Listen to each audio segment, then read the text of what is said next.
नमस्कार दोस्तों, स्वागत है आपका आपके अपनी चैनल वॉइस इंस्पायर पर। एक बार का जिक्र है कि कहीं एक किसान और उसकी बीवी रहते थे। उनकी एक छोटी सी लड़की और एक नन्हा सा लड़का था। बेटी, माँ ने लड़की से कहा, हम लोग काम पर जा रहे हैं, इसलिए तू अपने छोटे भाई की देखभाल करना। अगर तूने अच्छी लड़की की तरह यह काम किया और घर के बाहर नहीं गई तो हम तुझे एक नया रुमाल खरीद देंगे। माँ बाप तो काम पर चले गए, लेकिन लड़की भूल गई कि उसकी माँ उससे क्या कह गई थी। उसने अपने नन्हे भाई को खिड़की के पास घास पर बिठा दिया और खुद अपनी सहेलियों के साथ खेलने चली गई। यकायक हंसों का एक झुंड उड़ता हुआ आया। हंसों ने जमीन पर झपट्टा मारा, नन्हे भैया को उठा लिया और उसे पीठ पर बैठाकर आकाश में उड़ चले। लड़की घर लौटी, मगर अफसोस, नन्हा भैया गायब था। वह हक्की बक्की रह गई, इधर दौड़ी उधर दौड़ी, मगर भाई कहीं नहीं था। उसने भैया को आवाज़ दी, रोते रोते उसकी हिचकियाँ बंध गई। उसने पुकार कर कहा कि भैया जल्दी आ जाओ, वरना मेरी बड़ी पिटाई होगी। मगर उसके नन्हे भाई ने कोई जवाब नहीं दिया।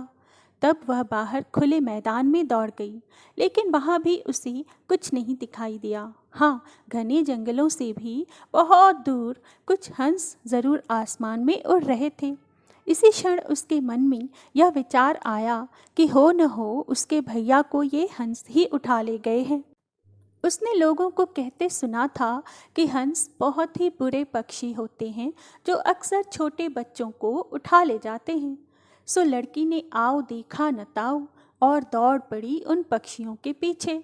वह दौड़ती गई और एक तंदूर के पास जा पहुंची। तंदूर तंदूर, मुझे यह बताओ कि हंस किधर गए हैं। पहले मेरी जई की रोटी खाओ, तब मैं तुम्हें बताऊंगा, तंदूर ने कहा। क्या कहा? मैं और जई की रोटी खाऊं? अपने बाप के यहाँ मैं गेहूं की रोटी तक तो खाती नहीं। सो तंदूर ने उसे कुछ नहीं बताया। नन्ही लड़की फिर दौड़ने लगी। कुछ दूर आगे उसे जंगली सेबों का एक पेड़ दिखाई दिया। सेब के पेड़, मुझे यह बताओ कि हंस किधर गए हैं। पहले मेरा एक जंगली सेब खा लो, तब बताऊंगा, पेड़ ने कहा। मेरे बाप के यहाँ तो बगीचे के सेब भी नहीं खाए जाते। सो सेब के पेड़ ने उसे कुछ नहीं बताया। लड़की फिर दौड़ने लगी। कुछ दूर आगे उसे दूध की नदी मिली, जिसके किनारे फलों की मिठाई के बने थे। मिठाई के किनारे वाली दूध की नदी, मुझे यह बताओ कि हंस किधर गए हैं। पहले दूध के साथ मेरी थोड़ी मिठाई खाओ, तब बताऊंगी। मेरे बाप के यहाँ तो बढ़िया मिठाई भी नहीं खाई जाती। सो दूध की नदी ने भी उसे कुछ नहीं बताया। लड़की दिन भर जंगलों और मैदानों में दौड़ती रही।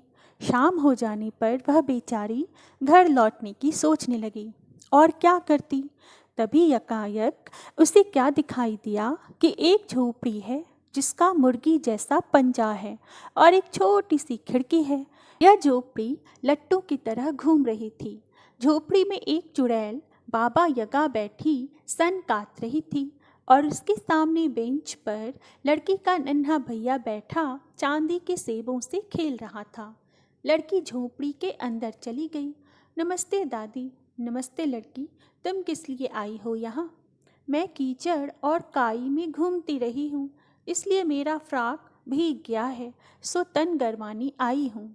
तो बैठ जाओ और कुछ सन काटो। चुड़ैल ने चरखा लड़की को दे दिया और खुद बाहर चली गई। लड़की वहाँ बैठी सन काट रही थी कि इतने में यकायक चूल्हे के नीचे से एक चूहा निकलकर दौड़ता हुआ आया और बोला, लड़की लड़की, तुम मुझे अगर कुछ दलिया दो तो मैं तुम्हें एक अच्छी बात बताऊं। लड़की ने उसे कुछ दलिया दे दिया। तब चूहा बोला, चुड़ैल गुसल खाने में आग जलाने गई है, वह तुम्हें नहला धुलाकर अलाव घर में भूनेगी, फिर खा जाएगी और तुम्हारी हड्डियों पर सवारी करेगी। लड़की डर के मारे रोनी और थर थर कांपने लगी। लेकिन चूहा कहता गया, जल्दी करो, अपने नन्हे भैया को साथ लेकर भाग जाओ, तुम्हारी जगह मैं सन काटता रहूँगा। सो लड़की अपने भैया को गोद में लेकर भाग गई। चुड़ैल कभी कभी खिड़की के पास आती और पूछती, लड़की सन काट रही है ना? चूहा उसे जवाब दे देता, हाँ दादी, काट रही हूँ। गुसलखाने में आग जलाकर चुड़ैल लड़की को लेने आई तो उसने देखा कि झोंपड़ी खाली है। चुड़ैल चिल्लाई, उड़कर जाओ मेरे हंसों, फौरन उड़कर जाओ और दोनों को पकड़ कर लाओ। बहन अपने भैया को उठा ले गई है। अपने नन्हे भैया के साथ भागते भागते बहन दूध की नदी के पास पहुंची। तभी उसने क्या देखा कि हंस उससे और उसके भैया को पकड़ने के लिए उड़ते आ रहे हैं। नदी माँ मुझे छिपा लो, जल्दी करो, लड़की चिल्लाई, मेरी मिठाई खानी पड़ेगी। लड़की ने जल्दी से थोड़ी मिठाई खा ली और कहा, धन्यवाद। सो दूध की नदी ने उसे और उसके भैया को मिठाई के अपने किनारे की ओट में छिपा लिया। हंस इन्हें नहीं देख पाए और वे उड़ते हुए आगे चले गए। लड़की नन्हे भैया के साथ आगे बढ़ी, लेकिन उधर हंस भी लौट पड़े थे और सीधे उसी की तरफ उड़ते आ रहे थे। लगता था कि अभी उनकी नज़र उस पर पड़ी कि पड़ी। अब वह क्या करे? वह दौड़कर सेब के पेड़ के पास पहुंची। सेब के पेड़, मुझे छिपा लो, जल्दी करो, मेरा जंगली सेब खाना पड़ेगा। लड़की ने जल्दी जल्दी एक सेब खाकर कहा, धन्यवाद। सेब के पेड़ ने उसे अपने पत्तों और टहनियों के बीच छिपा लिया। हंसों ने उन्हें नहीं देखा और आगे चले गए। लड़की ने अपने भैया को उठाकर फिर से दौड़ना शुरू कर दिया। वह घर के बिल्कुल नज़दीक पहुंच ही गई थी कि हंसों की उस पर नज़र पड़ गई। उन्होंने उसे देखते ही चीखना और पंख फड़फड़ाना शुरू कर दिया। 1 मिनट और बीतता तो वे झपट्टा मारकर नन्हे भैया को लड़की के हाथों से छीन ले जाते। पर तब तक लड़की दौड़कर तंदूर के पास पहुंच गई। तंदूर तंदूर, मुझे छिपा लो, जल्दी करो, मेरी जई की रोटी खानी पड़ेगी। लड़की ने जल्दी से रोटी का एक टुकड़ा मुंह में डाल लिया और अपने भैया को लेकर तंदूर में घुस गई। हंस कुछ देर तक चीखते चिल्लाते हुए तंदूर के चारों ओर चक्कर काटते रहे और फिर थक कर चुड़ैल के पास लौट गए। लड़की ने तंदूर को धन्यवाद दिया और अपने भैया को लेकर वह घर दौड़ गई। थोड़ी ही देर बाद लड़की के माँ बाप भी घर लौट आए।